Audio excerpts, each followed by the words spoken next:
Welcome to the Ducks Unlimited podcast, the only podcast about all things waterfowl. From hunting insights to science-based discussions about ducks, geese, and issues affecting waterfowl and wetlands conservation in North America, we bring the resource to you. The DU Podcast with your host, Dr. Mike Brazier. We're happy again today to be joined by our guests from the previous two episodes, Dale Humberg and Ken Babcock. They're going to continue our discussion about waterfowl harvest management, the history of it.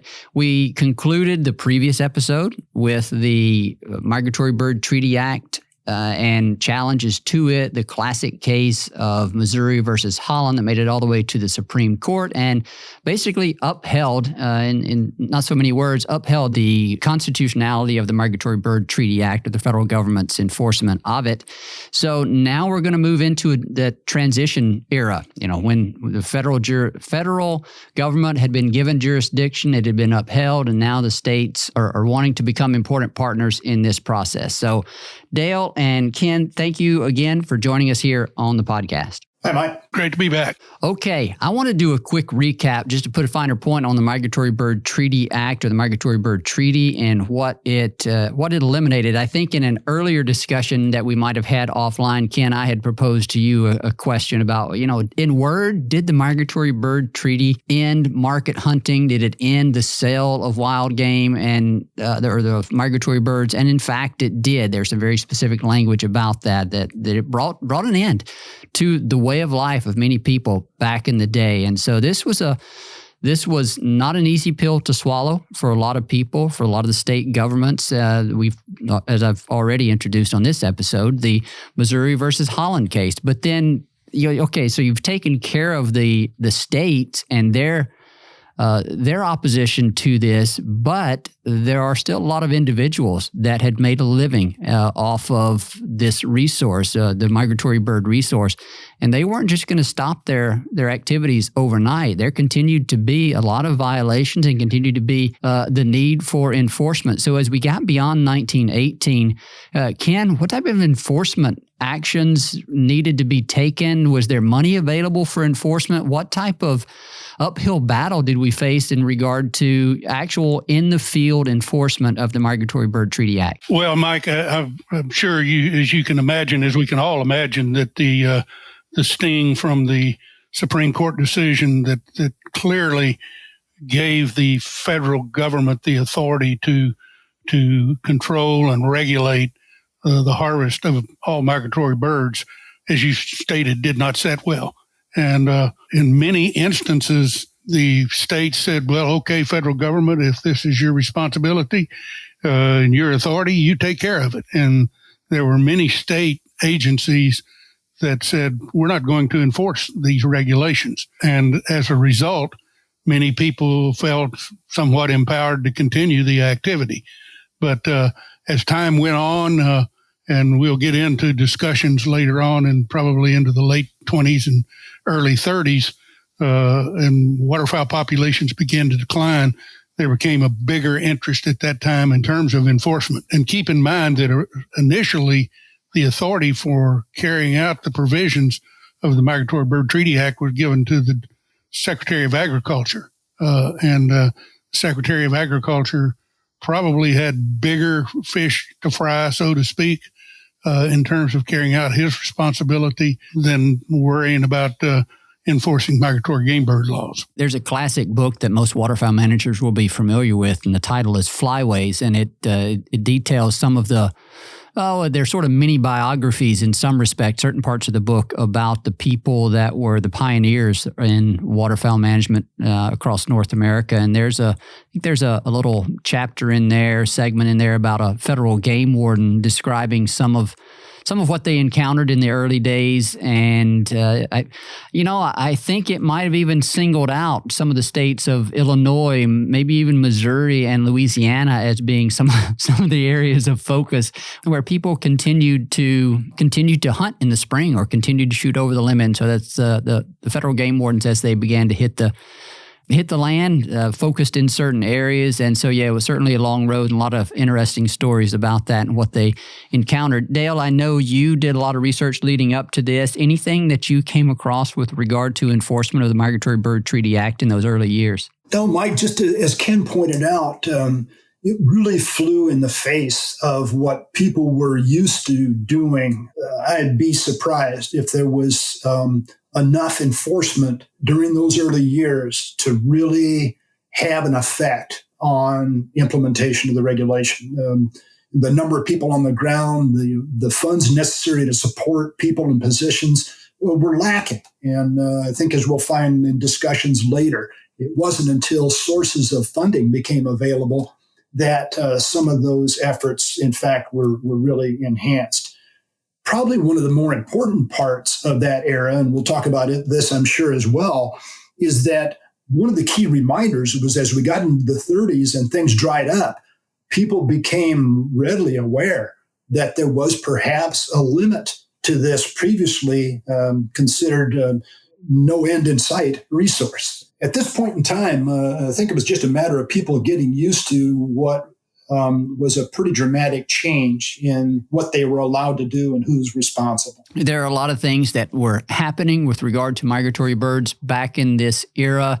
And, it really is a classic era when the foundation for not just harvest regulation of migratory birds was established, but all sorts of other habitat conservation efforts. So I'm sure we will reference some of these, but you start to get into the late 20s and you have the Migratory Bird Conservation Act, which began to provide federal funds to purchase land for the purpose of migratory bird habitat protection. And then, of course, when we get into the 30s, we have other pieces of legislation that come along that have some definite connections to the harvest and hunters in waterfowl management. So we'll get into a few of those. Dale, were you able to come across any examples of early bag limits, early season lengths as we entered the era where waterfowl harvest fell under federal jurisdiction?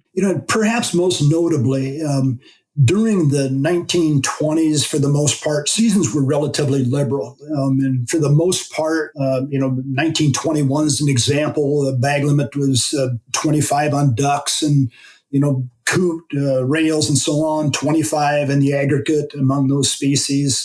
Sora, 50 birds. And so things were really quite liberal at that point in time. That took a dramatic turn in 1931 when seasons were restricted compared to 107 days and 25 birds in 1930, in 1931 to 31 days and a 15-bird bag. So imagine the way people reacted at that point in time to what had been before, even if federally controlled, a really liberal allowance for taking birds. 1931, 31 days and 15 birds would have perhaps reset the way people thought about this whole thing, about who's responsible, some of the limitations of birds and their distribution and all. In the early 30s, seasons were closed on wood ducks and ruddy ducks and buffleheads. Canvasbacks and redheads were added in the mid-30s. And so there was a dramatic change in terms of people's perception based largely on changes in habitat and supported by changes in regulations. Pretty stark reminders of the limitation that just a couple decades before couldn't have been imagined. And Dale, it's worth repeating that some of those closures that you spoke about, wood ducks, now, although they may have continued into the 30s and some of those other species, some of the closures or closures for some species came about as a result of language in the Migratory Bird Treaty, back in 1916. And certainly that reflected the demise of some of those populations, how they had suffered in response to the overharvest, uncontrolled harvest. That one of I did find a publication leading up to this where it summarizes, and I know this is available in several different pieces, several different documents, but it summarizes the the hunting regulations for waterfowl, by year, and as I think this is for Illinois, and in 1929, I think you might have even cited these dates and bag limits. The 1929, it was a 106-day season with 25 birds. In 1930, it was 106 days with 15 bird bag limit. And then certainly as you talked about, Dale, in 1931. You want to talk about going from liberal to restrictive? We went from 106 days in one year to 29 and a half days the following year. That half day, this was for Illinois, that half day was related to opening at noon on that first day. Also of note here is that back in those early years, in the 20s and even in the early 30s, live decoys were still permitted, bait was still permitted. And this is another time where we can emphasize that some of what we know about waterfowl harvest regulations are controlled by legislation. We talked about the allowable dates for when you can even hunt waterfowl, migratory birds that are migratory game birds, is that prohibited during the spring. That comes from the treaty itself. There are other aspects of waterfowl harvest regulations that are brought about by rule or by regulation that are promulgated every single year, and that may change. And so the live decoys and bait and other methods of take kind of fall into this latter category. And so that's some important information for people to be aware of as we go forward in this conversation. There are different things that control aspects of what is allowable with regard to waterfowl harvest regulation. Ken, anything to add in these early days from your perspective on how the states were, how the federal government was trying to implement harvest regulations, and any kind of continued opposition from hunters or anything of that nature before we move into the 30s? No, not really, Mike. I think Dale's covered that really well, and you've brought out some really, really great points. I think it's probably important, and I know this will be a big part of the discussion when we move into the decade of the 30s. But even in the late 1920s, I think that people interested in migratory birds, interested specifically in waterfowl, were starting to see numbers decline. They didn't probably fully understand why, but some of the people that saw these occur were the ones that urged the government to take whatever action might be taken.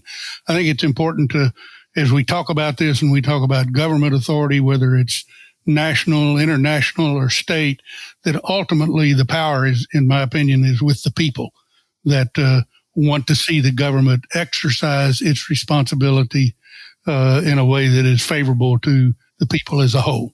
Ken, the early 1930s was significant for a number of reasons. That's obviously the era of the Great Depression, but there were some other ecological things happening at that time, and they certainly had significant bearing on waterfowl populations and some of the actions that followed, policy actions as well as science and conservation actions. So just if you can, talk about that, the Dust Bowl era, the Great Depression, how all of these things kind of intersected to shine a light on the situation facing waterfowl in North America. You mentioned the Dust Bowl, and probably if we looked at waterfowl, particularly during this early period, and we looked at what impacted populations of waterfowl, the Dust Bowl of the 30s that led to declines in waterfowl that were obvious to anybody who had an interest in it, was seeing this occur. And again, back to the issue that I made earlier about the power being in the people took this into their responsibilities in moving forward. There were lots and lots of conservation organizations, including Ducks Unlimited, that were formed in the 30s. There were efforts made to better understand waterfowl, formation of co-op units through the U.S. Fish and Wildlife Service, which was a partnership between the federal government and the states, put us in a position where we could do the research that was necessary better to understand. The only thing we probably really understood during this period is that waterfowl numbers were on the decline. There were still fairly liberal harvest regulations in the late 20s, and the conclusion that could be made at that time, mostly because of lack of information and lack of knowledge, was that we must be killing too many birds. When you go back to that era, there wasn't a great deal known about waterfowl population dynamics, waterfowl ecology. Our waterfowl scientists, our waterfowl professionals across the world today will know that a lot of the literature that we have really began to take shape in perhaps in the 30s. And prior to that, you have to imagine that, the federal government had said, all right, we need to have jurisdiction over this resource. We need to be the ones setting regulations for the harvest. And then once they achieve that, they're probably like, oh crap, how do we go about implementing regulations that are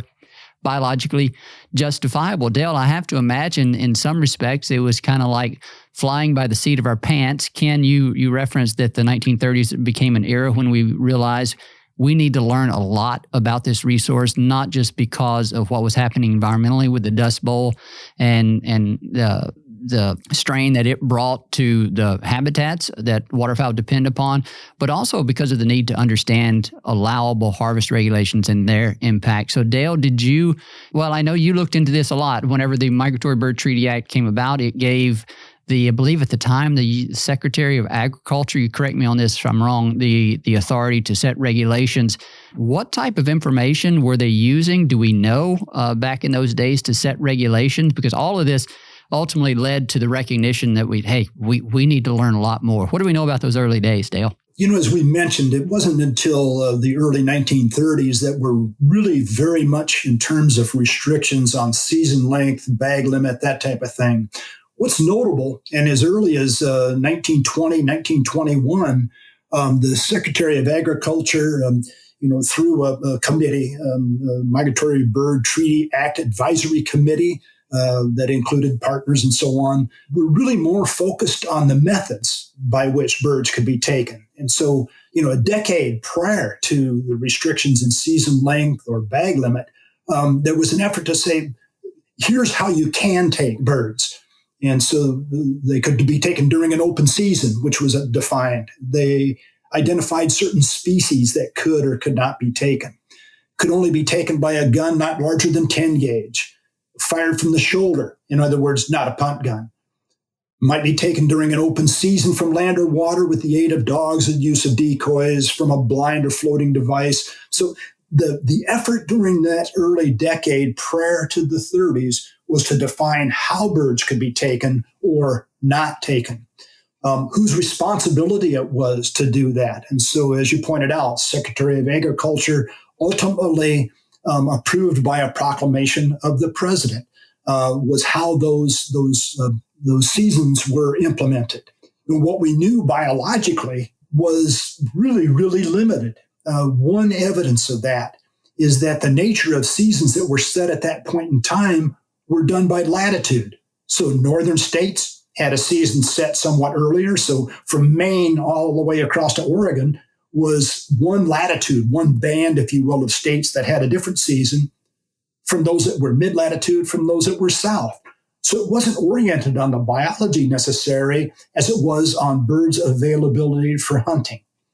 So it's really kind of interesting that it took a decade to define how birds could be taken before we really began to pay attention to when, why, what was the biological foundation and the like. Dale, it's interesting that you say that. I was walking the halls here, maybe I was in the library here at DU headquarters some months back, and I found a map, and it had these broad zones, east-west zones that kind of that were defined latitudinally, as you talked about there. And I looked a bit more closely at it, and it was the zones for the early federal waterfowl harvest regulations. And that was pretty fascinating to see. And it's completely understandable why they would have taken that approach, because the Migratory Bird Treaty Act itself, in giving the authority of the Secretary of Agriculture to set waterfowl harvest regulations, directed that individual to set those, quote, from time to time, having due regard to the zones of temperature and to the distribution, abundance, economic value, breeding habitats, and times and lines of migratory flights of such birds. So that was the zones of temperature was specifically referenced in the Migratory Bird Treaty Act as one of the bases for setting waterfowl harvest regulations by zones, which I thought was pretty fascinating. Another one of those things that I'm not sure I realized was that explicit, or that was carried out that explicitly in those early days. The next thing I want to talk about, and Ken, maybe I'll go to you for this. As we get into the 1930s, it's probably important that we touch on this. It's not so much a waterfowl harvest regulation, allowable take type of thing, but it's certainly something that is of utmost importance for waterfowl habitat conservation and for waterfowl harvest in general. And that is an act that was passed in 1934, the Migratory Bird Hunting Stamp Act, commonly known as the Duck Stamp Act. It was later amended. The name of it was changed to the Migratory Bird Hunting and Conservation Stamp Act that came about in 1934. And tell us, Ken, the significance of that and what it actually was designed to accomplish. Well, of course, this was right in the middle of the Dust Bowl era of the 30s. It was when the awareness of the demise of waterfowl during that time frame became so prevalent among people who had this interest. And they also had begun to learn during this period of time that habitat that was important to waterfowl was being greatly altered, destroyed, made less desirable.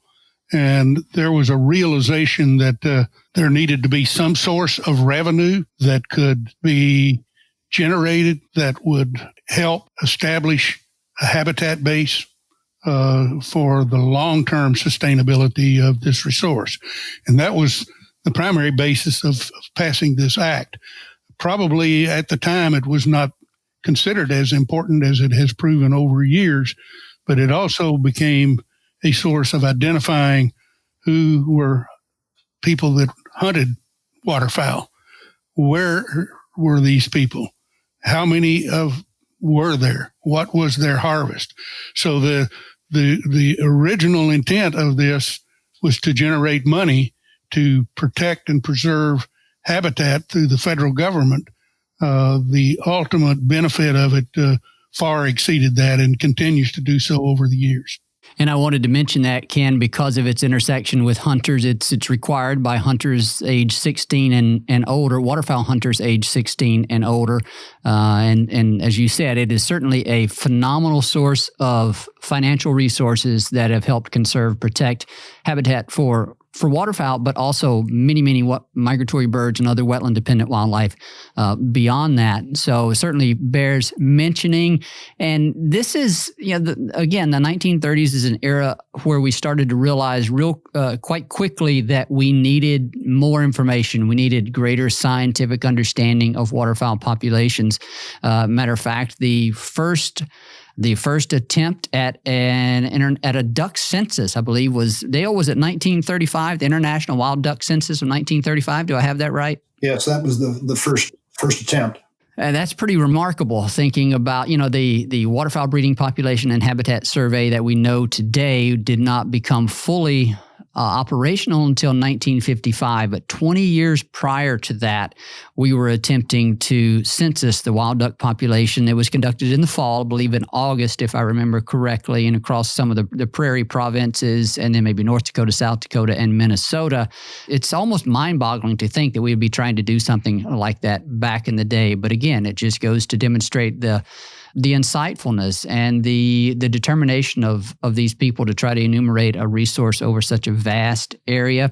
Our desire for information was growing. Another key piece of legislation that was passed that certainly carries tremendous importance to this day was in the late 1930s was the Federal Aid and Wildlife Restoration Act, commonly known as the Pittman-Robertson Act. And it brought about an excise tax on firearms, ammunition, and I think later archery. I'm not exactly sure of all the details of that. That's a podcast in itself. I'm just realizing we can talk about that. But it began to provide federal resources that the states could match and then use for various wildlife conservation actions. And in fact, my reading tells me that those funds were in some areas very influential in allowing individual states to begin to engage with the federal government on collaborations around the annual setting of waterfowl harvest regulations. As a reminder, Dale, you've made it known that the Migratory Bird Treaty and Treaty Act kind of by default had seasons closed on these migratory game birds, and they become open only when it is authorized and passed by the authorities given that power in each of these countries. And so we get into this era in the 30s where we're beginning to see the need for greater coordination, greater cooperation. And so where do we go from the 1930s? Dale, let me go to you to this. Once we have these key pieces of legislation that are beginning to build the foundation of waterfowl conservation as we know them today, where do we go from the 1930s? What are some of the next key events that we need to be aware of? I think probably most notably, Mike, and you mentioned it, was as we entered this era of needing to know the biology behind the resource.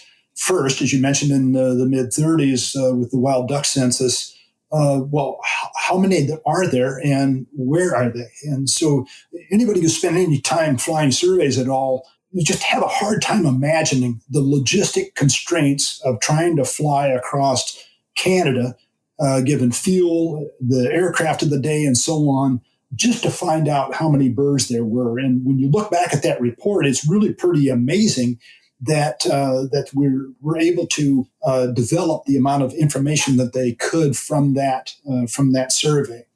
What's notable is that as we got into the 40s and Frederick Lincoln's information from bird banding were applied to the flyway concept that ultimately in the late 1940s was applied, we began to think differently about waterfowl, where they came from, where they went, and how that applied to our understanding and application of regulations. And so I think probably most notably was the development of knowledge about duck biology. A lot of the food habits work was done during that time. Certainly the banding and the knowledge about migration corridors, some of the work from Belrose in the late 40s through the mid 50s, further defined our knowledge of where birds come from, where they go, which helped us further zero in then on flyways and the flyway concept. Certainly post-war, as the states began to engage first technically and then ultimately administratively in waterfowl harvest management, we saw an era where you had more individuals with greater talent and better training becoming involved with waterfowl management. This was not just waterfowl harvest management. It was waterfowl management related to habitat, related to regulations, certainly, interestingly enough, related to people. And some of the early references to understanding that people were part of this equation, something mentioned by Ken earlier, was something that maybe we don't realize until we go back and look at some of the work by Aldo Leopold, for example, that acknowledged that people were a key part of this equation as well. Dale, there is one thing that we probably need to cover in a bit more detail here. I think you've referenced it, but this, I thank you for all of that, laying the groundwork for the next conversation and where we go after this. But there is something that I realized I forgot to ask, and maybe we need to put a finer point on here, and that is some of the regulations. We talked about how some of what we are allowed to do in waterfowl harvest is dictated by legislation, and some by annual rulemaking or periodic rulemaking. The mid-1930s was a pretty significant time in this respect, and I believe you even referenced the presidential proclamation. But there were a few key developments back then, like related to live decoys and bait and maybe a few other things. What about some of those regulations that were brought about by rule or proclamation in the 1930s do we need to make sure we cover here? Well, certainly. And we discussed that a little bit earlier, is that they identified, maybe more importantly, what could be done.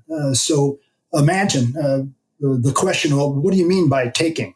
And so just defining what was meant by take said, well, you can use decoys, you can use a dog, you can do it from land or water, can do it from a blind and so on. What you can't do is you can't bait. Ultimately, live decoys were a key part of it as well. And so a lot of it began to define not what you could do so much as what you could not do in terms of the capture, killing, possession, sale, purchase, and all that type of thing. So it was an era where we really began to come to grips with what we meant by take, and that's probably notable.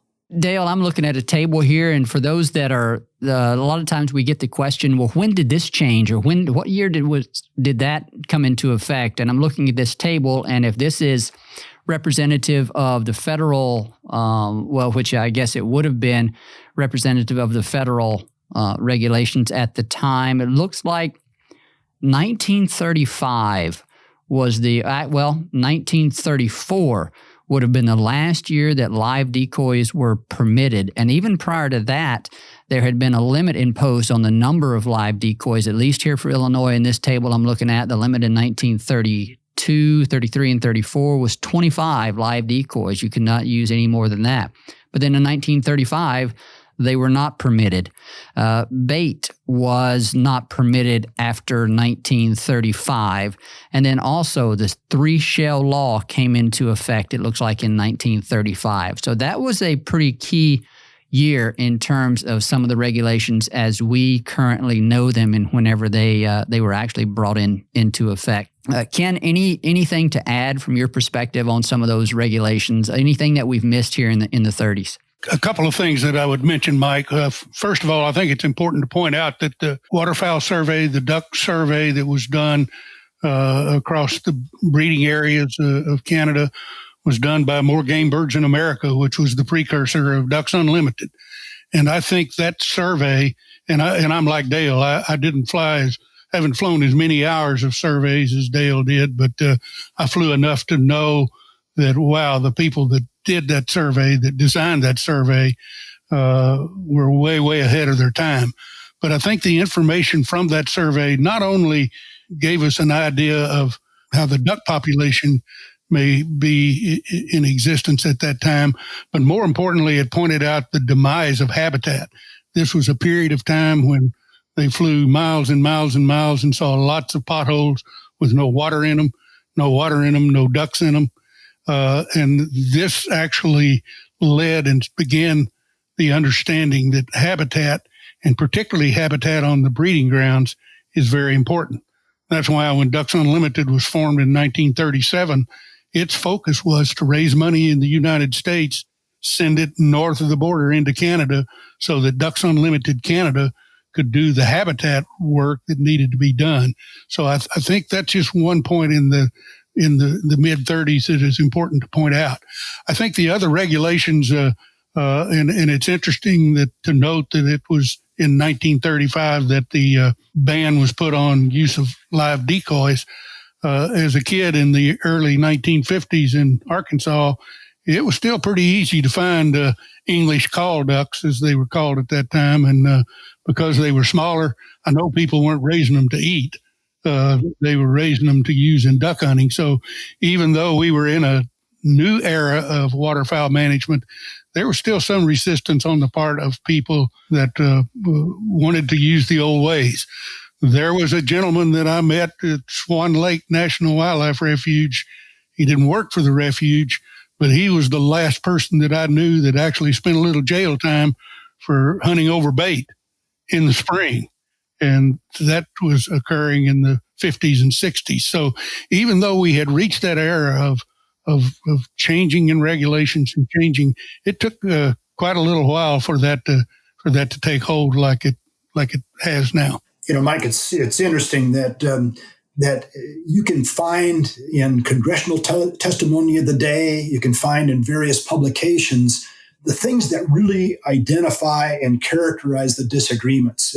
It's kind of interesting that More Game Birds in America, there's a quote that basically said, "This is no time to experiment with substitutes or squabble about petty, unpopular, and unenforceable shooting restrictions presumed to provide the remedy." That identifies one side of this equation that would have been pretty popular during this era of elimination of banning and the like.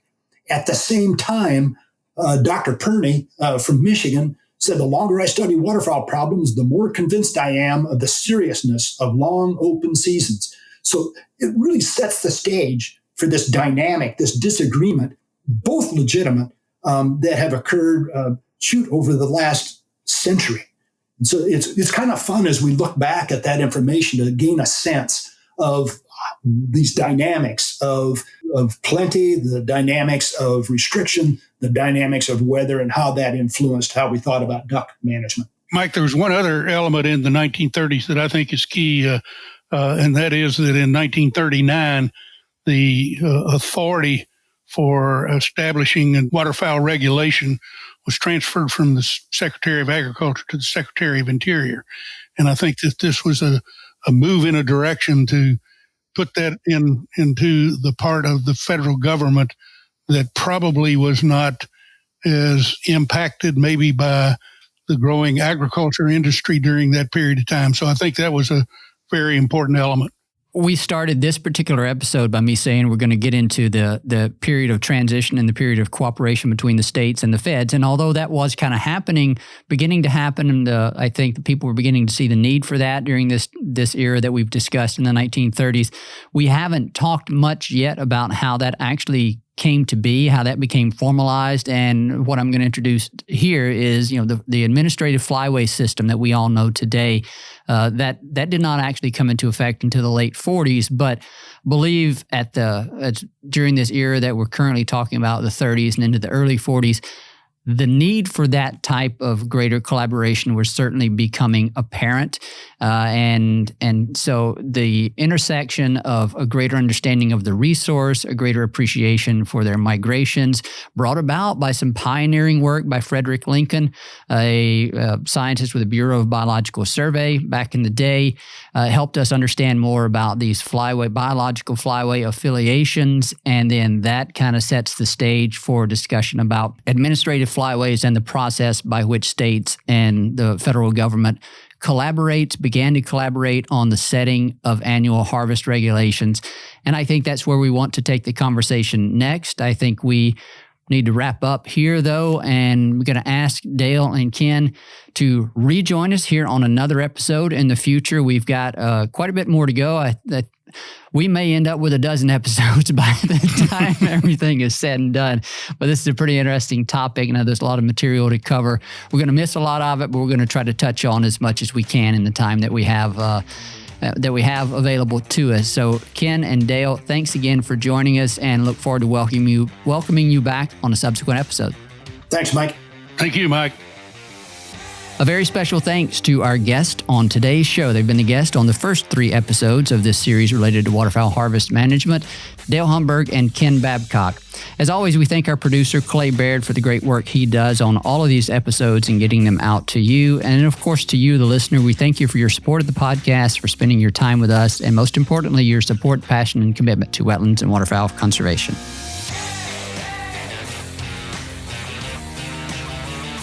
Thank you for listening to this episode of the DU Podcast. Be sure to rate, review, and subscribe to the show, and visit www.ducks.org/DU Podcast for resources based on today's topics, as well as access to more episodes. Opinions expressed by guests do not necessarily reflect those of Ducks Unlimited. Until next time, stay tuned to the Ducks.